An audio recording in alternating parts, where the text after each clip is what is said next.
इस वीडियो में हम लोग डिस्कस करेंगे क्वालिटी ऑफ एम्प्लॉयमेंट। ठीक है, why quality of employment is declining या डिटेरियोरेटिंग। ठीक है, क्यों जो क्वालिटी ऑफ एम्प्लॉयमेंट है, जिसको कहते हैं रोजगार की गुणवत्ता में लगातार कमी होते जा रही है, इसका क्या कारण है, तो इस वीडियो में हम लोग एग्जामिन करेंगे ओवरऑल सभी कंट्री का। तो सबसे पहले है कि क्वालिटी ऑफ एम्प्लॉयमेंट या किसी भी देश की रोजगार की गुणवत्ता को जज किया जाता है दो पैरामीटर पर। एक पैरामीटर होगा portion of worker in organise and unorganise sector, कितना बने हाउ मेनी पर्सन, कितना व्यक्ति ऑर्गेनाइज सेक्टर में काम करते हैं और कितना अनऑर्गेनाइज सेक्टर। और दूसरा है portion of worker in regular and casual job, कितना परसेंटेज व्यक्ति किसी भी कंट्री का कैजुअल जो टेम्परेरी जॉब होता है, रेगुलर जॉब जो परमानेंट जॉब होता है। तो इसी के आधार पर हम क्वालिटी ऑफ एम्प्लॉयमेंट का अध्ययन करते हैं। ठीक है, तो अब मैं स्टार्ट करता हूं। सबसे पहले हम जानेंगे इंडिया, तो बाद में देखेंगे कि कहां पर हमारा कंट्री में कितना क्वालिटी ऑफ एम्प्लॉयमेंट हमारी सरकार की दावा है, वो भी आज क्लियर हो जाएगा। ठीक है, तो सबसे पहले हम आते हैं पहला पॉइंट में, portion of worker in organise and unorganise sector.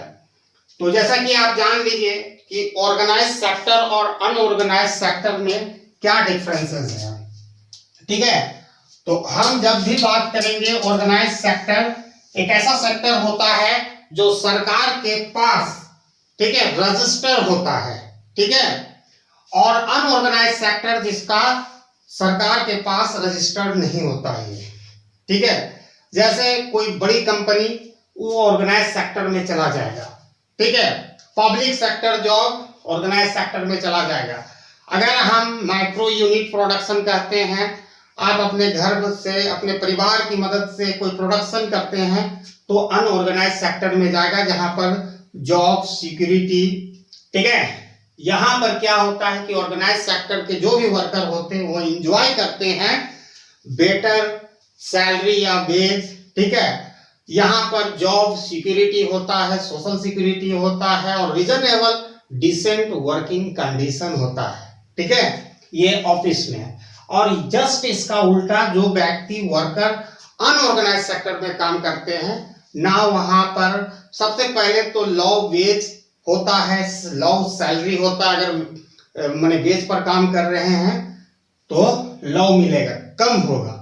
ना कोई सोशल सिक्योरिटी होती है, ना ही जॉब का सिक्योरिटी होती है, जब चाहे तब निकाल दो। यहाँ पर कोई लेबर यूनियन वगैरह भी वर्क नहीं करता अनऑर्गेनाइज सेक्टर में। ठीक है, तो सबसे पहले हम लोग ये अनऑर्गेनाइज सेक्टर में हम लोगों ने देखा कि जस्ट इसका अपोजिट है। तो अब यहाँ पर एक चीज और आपको देखने की चीज है, दोनों सेक्टर को हम इकोनॉमिक्स के रोजगार के बेसिस पर दो सेक्टर में इंटायर इकोनॉमी को, किसी भी कंट्री को बांट सकते हैं। ठीक है, इसके अतिरिक्त एक चीज और इसमें इंटरेस्टिंग है कि यहाँ पर आपको ऑर्गेनाइज सेक्टर में बहुत तरह का सोशल सिक्योरिटी मिलता है। यहाँ पर जिस तरह जैसे आप कह सकते हो कोई एक्सीडेंट हो गया, सिकनेस हो गया, बीमार हो गए आप, या एक्सीडेंट हो गया वर्क प्लेस पर, या सेपरेशन हो गया, बुढ़ापा में ओल्ड एज हो गया, तो यहाँ पर आपको पेंशन के रूप में कुछ दिया जाता है या सोशल सिक्योरिटी होती है। अनऑर्गेनाइज सेक्टर में ये सब कोई फैसिलिटी नहीं मिलती है। ठीक है, तो आप इंडिया के रेस्पेक्ट में अगर देखोगे, ठीक है, हम इंडिया के रेस्पेक्ट में देखेंगे तो यहाँ पर आपको अब क्वालिटी ऑफ एम्प्लॉयमेंट आराम से हम लोग जान लेंगे। उसके बाद इंडिया के रिस्पेक्ट में देखेंगे, हमको खुद मालूम चल जाएगा कि इंडिया में कितना क्वालिटी ऑफ एम्प्लॉयमेंट है।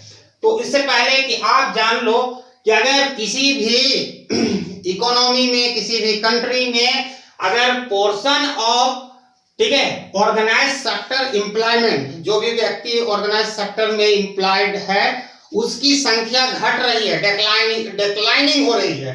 ठीक है, और अनऑर्गेनाइज सेक्टर एम्प्लॉयमेंट बढ़ रहा है, मतलब जो लोग ऑर्गेनाइज सेक्टर में काम कर रहे हैं उसकी संख्या धीरे धीरे घटती चली जा रही है, और उसकी संख्या बढ़ रही है जो लोग अनऑर्गेनाइज सेक्टर, असंगठित क्षेत्र में कार्य कर रहे हैं। तो इससे साफ पता चलता है कि उस देश की क्वालिटी ऑफ एम्प्लॉयमेंट काफी गिर चुकी है। ठीक है, क्वालिटी ऑफ एम्प्लॉयमेंट काफी डिटेरियोरेटिंग हो चुकी है, इसका साफ पता चलता है। अब इंडिया के रेस्पेक्ट में आते हैं तो ऑर्गेनाइज सेक्टर का जो परसेंटेज है, हम दो पीरियड लेते हैं, जैसा कि हम इकोनॉमिक्स डेटा है जो 2 पीरियड के बीच में हम इसका करेंगे। तो पहला हम एक बेसिस सम, इससे भी पहले पीरियड लेने से पहले हमको एक चीज आपको इंफॉर्मेशन देना जरूरी है कि इंडिया में अनऑर्गेनाइज सेक्टर का साइज काफी बड़ा है, इसका काफी बड़ा साइज है। तो इससे ही साफ पता चलता है कि हमारे यहाँ क्वालिटी ऑफ एम्प्लॉयमेंट, ये 14 की पहले की भी बात बता रहे हैं, कोई अच्छे लोग नहीं थे, वो भी 14 की पहले की बात है। अनऑर्गेनाइज सेक्टर का हमारा यहाँ परसेंटेज बहुत ज्यादा था, ठीक है, हमारा जो अनऑर्गेनाइज सेक्टर का साइज काफी बड़ा है। तो ओवरऑल जब अनऑर्गेनाइज सेक्टर किसी भी कंट्री में ज्यादा वर्कर होते हैं वर्किंग करते हुए अनऑर्गेनाइज सेक्टर में, इसका साफ मतलब है उस देश की क्वालिटी ऑफ एम्प्लॉयमेंट काफी लो है, निम्न है, ये हम बता रहे हैं। उसके बाद आप एक 2 पीरियड के बिटवीन में आप इसको ऑब्जर्व करोगे, 2011-12 और 2017-18, और ये 14 के बाद और भी स्थिति इसकी और भी खराब हुई है, जो आगे आपको झलक जाएगा, ठीक है। बिटवीन दीज 2 पीरियड जो शेयर ऑफ ऑर्गेनाइज सेक्टर, ठीक है, वर्कर जो था उसकी संख्या आपका 17% से घटकर 13% हो गया, 13% हो गया, यानी 17% से डिक्लाइन होकर 2017-18 में वो कितना परसेंट हो गया, 2011-12 में जो ऑर्गेनाइज सेक्टर एम्प्लॉयमेंट था, ठीक है, 17% था, जो 2017-18 आते हुए 13% में कन्वर्ट हो गया। यानी यहाँ पर ऑर्गेनाइज सेक्टर में वर्कर का संख्या जो है काफी तेजी से घटा, ठीक है, 4% भी मायने रखता है। और दूसरी ओर आपको देखोगे वही अनऑर्गेनाइज सेक्टर की हम बात करते हैं, अनऑर्गेनाइज सेक्टर, तो यहाँ पर 87% था इसकी संख्या, अनऑर्गेनाइज सेक्टर एम्प्लॉयमेंट कितना था, 87% था, जो 2017-18 आते आते 92.4%, यानी अराउंड आप कह सकते हो 93% हो चुका है। यानी यहीं से पता चलता है कि हमारे यहाँ क्वालिटी ऑफ जो एम्प्लॉयमेंट है काफी गिर चुकी है।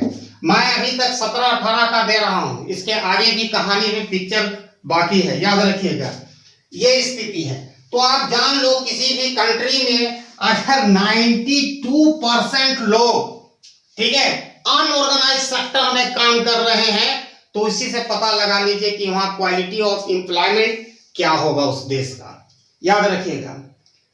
और इसके अतिरिक्त भी बहुत सारी चीज है। और दूसरी और जो ऑर्गेनाइज सेक्टर है, अभी एक नया ट्रेंड चला है आउटसोर्सिंग। आउटसोर्सिंग का मतलब होता है कि अगर हमें कोई काम कराना है तो हम उसको रेगुलर एम्प्लॉय नहीं करके वर्कर को हम उससे कुछ मतलब प्राइवेटली काम करा लेंगे। जैसे आपको हम बता सकते हैं, अब रिलायंस वाला को टावर सब जगह लगाना है, ठीक है, टावर का काम एक फिक्स पीरियड तक चलेगा भाई, 1 साल 2 साल 5G वाला को, तो वो किसी ठेकेदार को कॉन्ट्रैक्टर को दे देगा, वो कॉन्ट्रैक्टर हायर करेगा, माने डेली बेसिस पर लेबर को वो सेटअप कर देगा, जब तक चला काम तो ठीक है, रोक दिया, ठीक है, जिस दिन काम किया उस दिन पैसा मिलेगा, क्योंकि वहां कोई सोशल सिक्योरिटी नहीं है। तो अभी ऑर्गेनाइज सेक्टर क्या कर रहा है, ये मूव कर रहा है इनफॉर्मल एम्प्लॉयमेंट की ओर। मतलब है कि ये भी धीरे धीरे ऑर्गेनाइज सेक्टर भी धीरे धीरे कन्वर्ट होता जा रहा है अनऑर्गेनाइज सेक्टर में, जो वर्कर जो कैजुअल बेसिस पर काम कर रहे हैं यहाँ पर। तीसरी बात, पेंडेमिक जो आया था कोविड-19 अब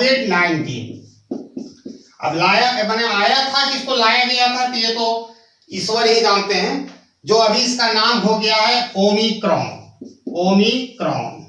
ठीक है, जो ओमिक्रॉन हो गया, ये भी हमारे यहाँ क्वालिटी ऑफ एम्प्लॉयमेंट को गिराने में कोई कसर नहीं छोड़ा है।